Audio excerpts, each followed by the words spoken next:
Brent Irvin here with another episode of David Parks' series, Rock and Roll Road Stories You've Never Heard. And this is 100% true.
Hey kids, David Parks here with another episode of Rock and Roll Road Stories that you've never heard. This one was around in 2007, and we were at the Nashville airport. It's about 7 a.m. We're flying to, I think, Tampa or somewhere. This was back during the low cash days. Now, I can't tell this story without bringing up Ryan Jones. A lot of the low cash fans will remember him as Troop. One of the most wonderful human beings, souls, that I've ever met in this world. He was pure, he was wonderful, and he was funny. And I know that if he were here today, he would have the most funny recollection of this story. I can hear him laughing and making fun of us now. Miss you, Troop.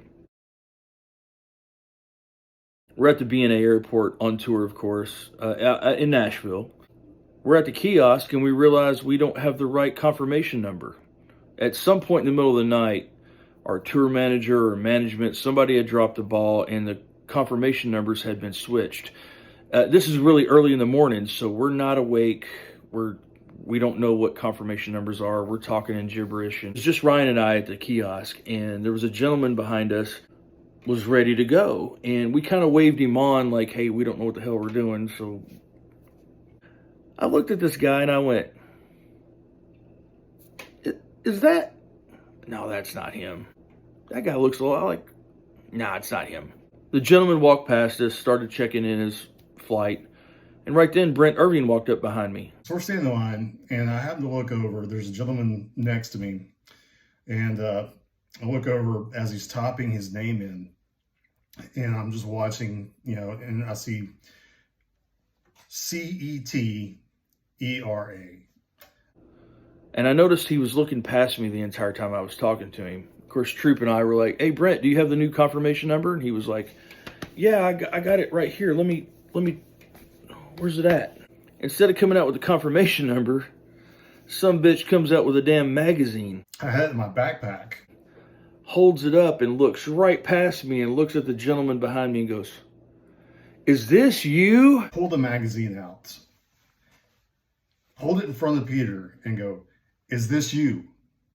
That's Peter Cetera standing behind me, isn't it? And I was like, there's no way that this is Peter Cetera.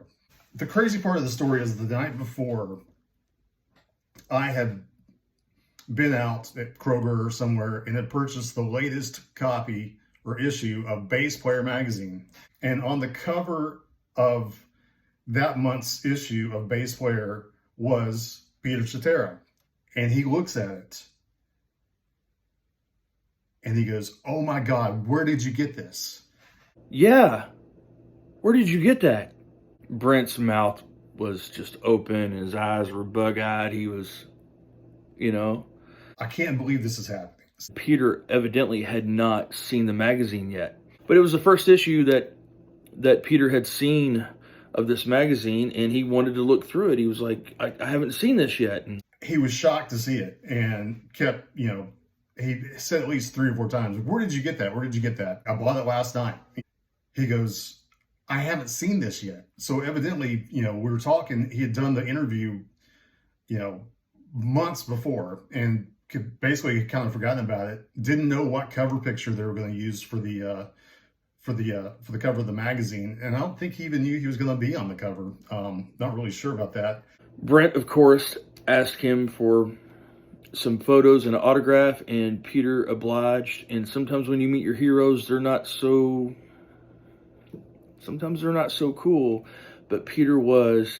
Can we get some photos? And he's like, sure. So, Dave and I get, photos made with him. And then I was like, do you mind signing this? And he was like, absolutely. And Peter signed the latest issue at the time of Bass Player magazine.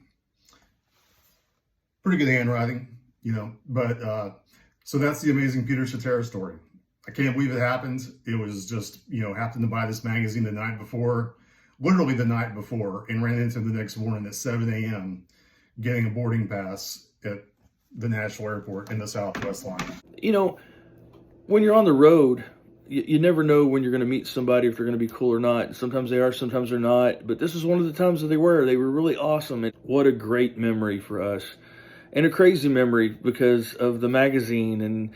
And apparently Brent had just bought it the night before. I mean, it just came out. It was brand new. Hell, Peter didn't even know it was out yet. So, along with, helping Daniel-san and Mr. Miyagi and the Karate Kid Part 2 by writing a great theme song. Before that, he was the bass player for Chicago and was one of the greatest bass players, of the 1970s.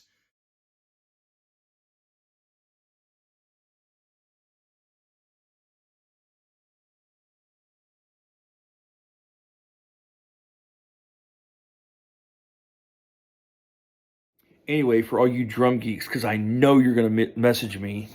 Yes, this is the Mint Oyster glass glitter kit. That was my King's X hat that fell. WFL that I used in the Bellamy Brothers video. So as a Tom. Rock and Roll Road stories that you've never heard. More of them coming soon. Thank you for watching and hope you enjoyed it.